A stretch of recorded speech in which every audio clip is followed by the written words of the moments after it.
Good morning. Welcome to Speaking of Animals. I'm Amy Caratanudo, the Executive Director at Flagler Humane Society. And today I have with me a brand new board member for Flagler Humane Society, Jen Geis. Hi, Jen. Good morning. Good morning. Thank you. Thank you Thank for you. inviting me. Yeah.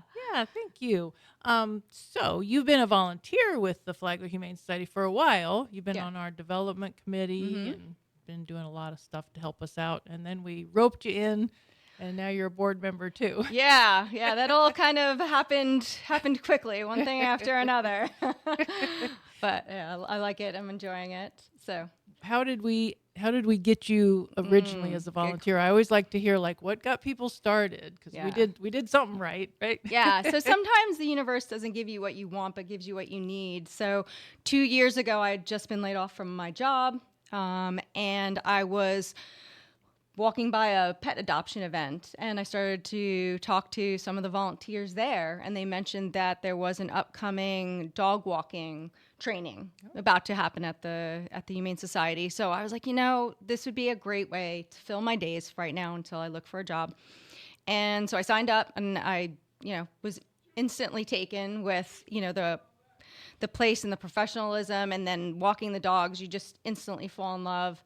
And my husband had then mentioned in passing about the golf tournament. So I inquired and said, okay, so what's the deal with the golf tournament and how can I help out there? And that's what led me to, meet Linda and you. And yeah. And we So, roped you in. yeah. That's because your husband's an avid golfer, Yes. isn't he? Yes. So- In fact, that's where he's at right now. Oh, really? Yes. And you guys are also skiers. Yep.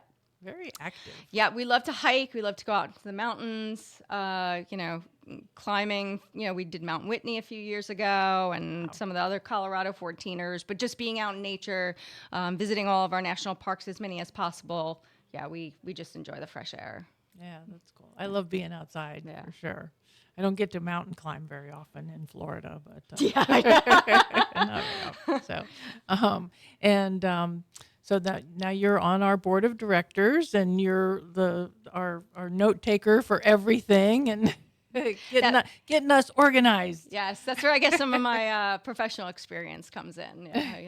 You always had to stay on top of all the meetings that you were involved in throughout the day. So I guess I'm just kind of used to it. Well, that's good. We need that. So, Jen, you and I talked about you are a vegan, and not just in food, but in like the whole lifestyle. Yes. And so I thought that'd be an interesting show, not to try to convert everybody, but just to kind of open minds and maybe educate a little bit. I know, there's like 1 or 2% of the country are vegan. There's not many of you. But wouldn't it, maybe a few more? Maybe we get a few more people hooked. Yeah. Well, there's actually quite a few. So about 10 years ago, I started the Flagler County Vegan Dinner Society, and it's a Facebook group. And gosh, I think we're over 600 people now, and that's a small private group. People are welcome to join as long as they're willing to just be respectful of the rules and be kind to one another. But you don't need to be vegan to join. It's a way for us to share information about recipes that we've tried and different foods we tried, and maybe events that have and restaurants that have vegan options. So there are more people, I think, than we realize that are vegan and plant-based. So plant-based is people who are more, eating a plant-based diet for environmental and or health reasons. Whereas, as you mentioned, vegan is more of you're eating plants and you're also, having a lifestyle of not contributing to any harm of an animal by, wearing its skin or using it for entertainment or exploitation purposes. So we make a conscious decision to avoid those in any way possible in our lives. So Was that your initial motivation? Was it animal, to be more animal friendly? yes, yeah. But also too, like you are the picture of health. You I are, appreciate that. and I've learned how old you are. I won't tell, but it's like you look like a kid. So vegan is healthy for sure. I mean, like you were saying, you guys hike. You're very active. So it's working for you, even if it weren't for helping the animals. It's Yeah. working for you on all other fronts too, I Yeah, think. thank you. I appreciate that. I actually became vegetarian when I was 11. Aw. So, Was your Where did that come from? Your yeah, family it's a or? no, not at all. So, like most kids, I had a curiosity and appreciation for animals. I grew up on Long Island. We had this Long Island game farm that was there, and we would go and visit on school trips, and you'd have pigs and sheep and chickens, and you always have a natural curiosity. The saying goes, if you give a kid a bunny and an apple, it'll eat the apple and play with the bunny. So then I would go home, and I'm not blaming my family at all, but you'd then go down and go home and you'd eat a chicken nugget, so you would disassociate the chicken you just saw and were curious about and wanted to play with the food that's been put on your table. So when I was 11, I was reading an article on Christy Brinkley. That's probably showing my age right there. And she was vegetarian. And so we didn't have, internet to go look up what it was. So I asked around, and, I learned that it was about shunning meat from your diet, so that you're not killing an animal for food. And it instantly clicked with me. I said, yeah, that makes perfect sense. Like, I don't want to hurt an animal. Like, I like them. I appreciate them. So I just, my family all laughed it off. It's a phase. It's a phase. Right? Yeah. So 36 years later, the joke's oh, on them. You just gave your age away. I did. So like most people, I didn't know where to start. Luckily, my mother was a fantastic cook, and she always made a ton of vegetables on the side of whatever she was making. But I fell into like the same ruts most people do when they think about vegan or vegetarianism. You eat a lot of pasta, you eat a lot of breads, kind of like this filling stuff that is supposed to sustain you, but is not really like the nutrient-dense food that you want to be eating. So when I got into like my 20s and I started moving out on my own and started getting some cookbooks and learning more, I experimented more with food. And that's when like the whole world kind of opened up to me more. I mean, there are 20,000 species of edible plants on this earth, and we only think of like a handful, right? Yeah. Like, so we have to go out there and be willing to experiment. And then 12 years ago was when I learned about the horrors of the dairy and egg industry. I was under the assumption that no animal was killed in this industry, and I was very wrong. So I instantly made the decision to go vegan, and I haven't looked back since. Good for you. Good for you. Yeah, like you were saying, dairy, I think people don't think about, for milk, the cows have to constantly be pregnant and Yes. constantly be, and that it doesn't sound like a very good life. It's heartbreaking. It is. And the eggs, for the most part, factory farms, they're, like the cat cage that we have here in the studio, probably like 10, 20 chickens would be in that cage. Like they just, they're so crowded in factory farms. So at the very least, it'd be nice for people to educate themselves. And even if you can't be as good as Jen is, at least start looking at, there's the cage-free egg option. And there's baby steps, like we said earlier, baby steps. At least just open, if people would open their eyes to this. And like you say, it's easy to go to the grocery store and buy something, but then on the other hand, you see, that same species of animal on TV, and you're like, but you just bought that. So it's opening our minds and at least considering, think about the animals that are affected by your choices. So, well, we got to take a real quick break, but we're going to come back and talk some more. Welcome back to Speaking of Animals. So we have 3 other guests today, but they're sleeping right now. They're just, these babies came to us from the city of Bunnell. Their mama is a feral cat. So she's back at the shelter right now waiting to be spayed. She's going to get spayed and probably just go back to the colony where she came from. But the babies, I think, are going to be well socialized. They were climbing around a minute ago, and I think we'll be able to put those up for adoption. But they're these beautiful orange and white. They're about 4 weeks old now. Just beautiful babies. It's 2 boys and a girl, and they're sleeping their time away. They're not nervous at all being on the radio. um, so Jen, talking about being a vegan and some of the choices that you make, and I wonder if you could suggest somebody just wants to give it a try. Yeah. Like, what's something easy? Because I think we got to make everything easy for people. And like, what's an easy choice that could be made at the regular grocery store? Not going any fancy stores, just at the regular grocery store. Going straight to Publix. Milk is a big one. It's so simple.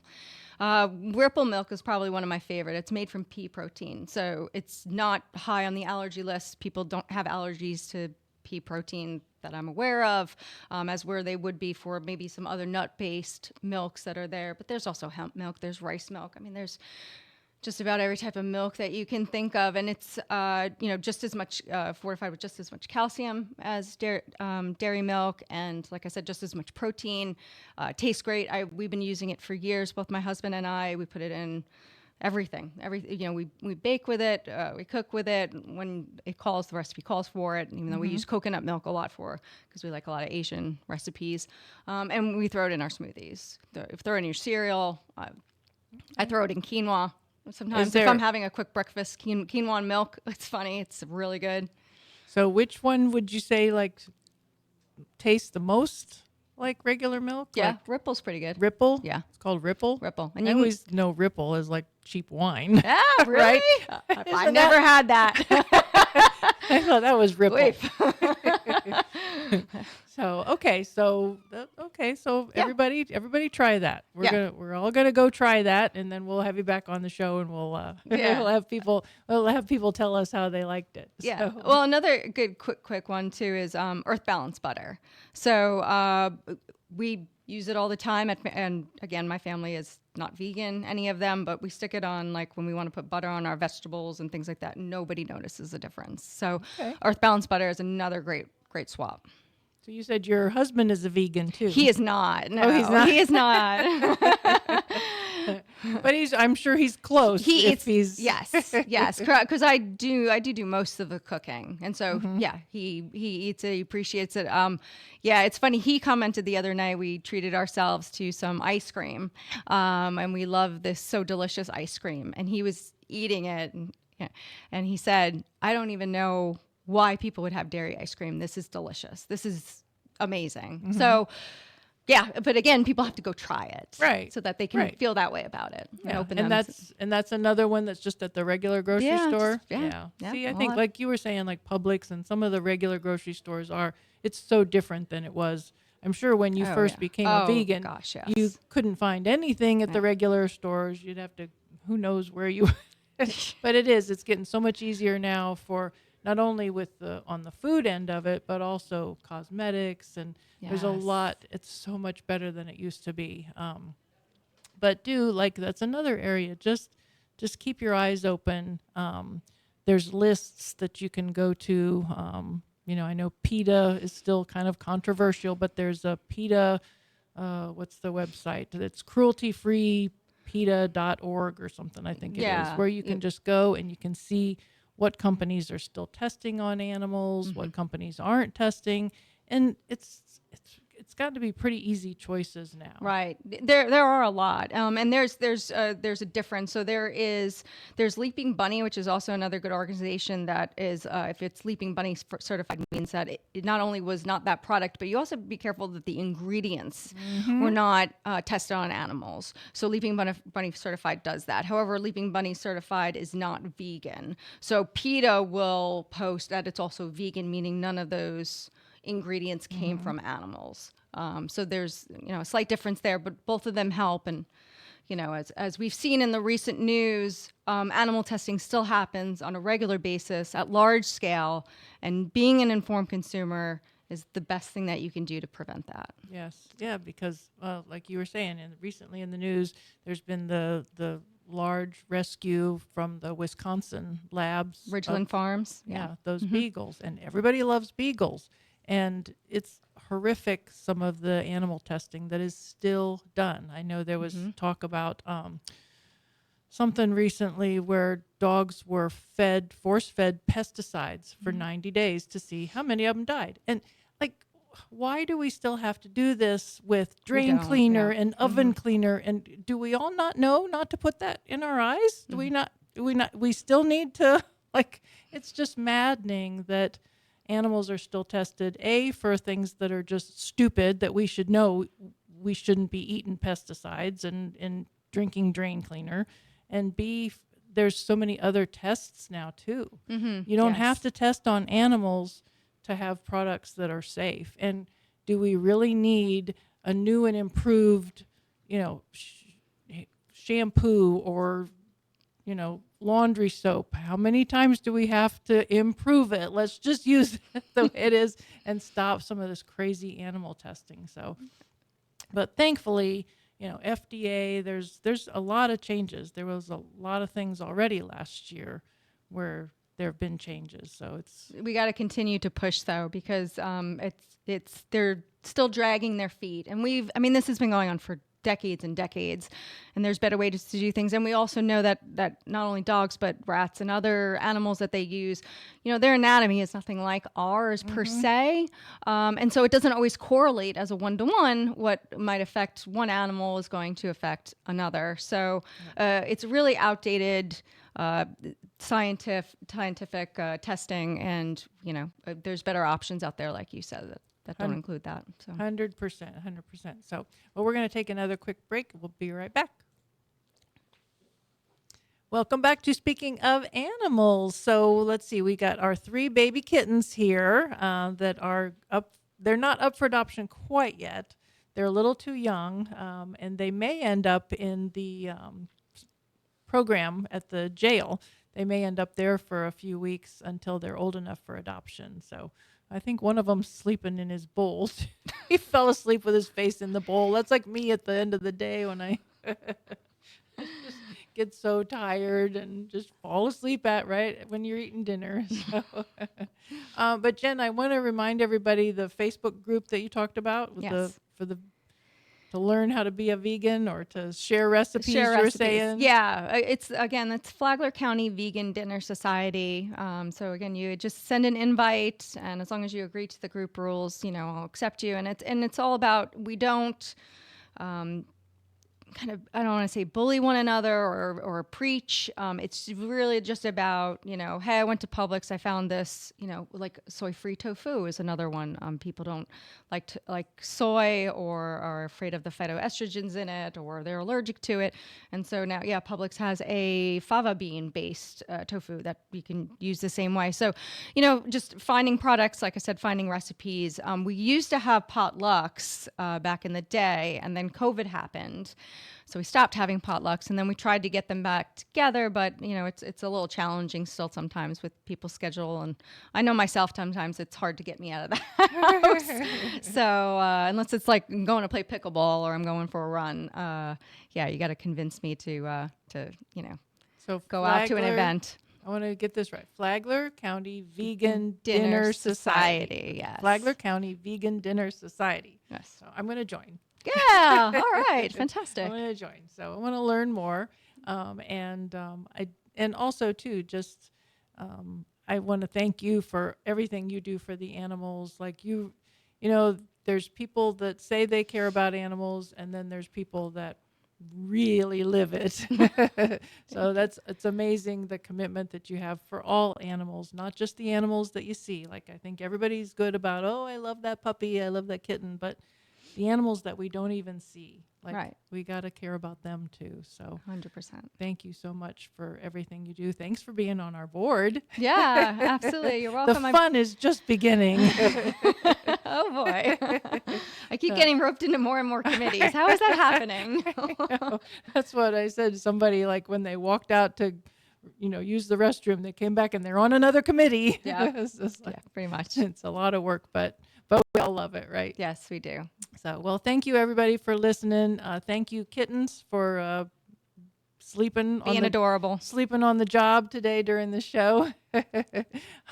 And again, thank you, Jen, for being on the show. Thank you for having me. Thanks everybody for listening. We'll talk again soon.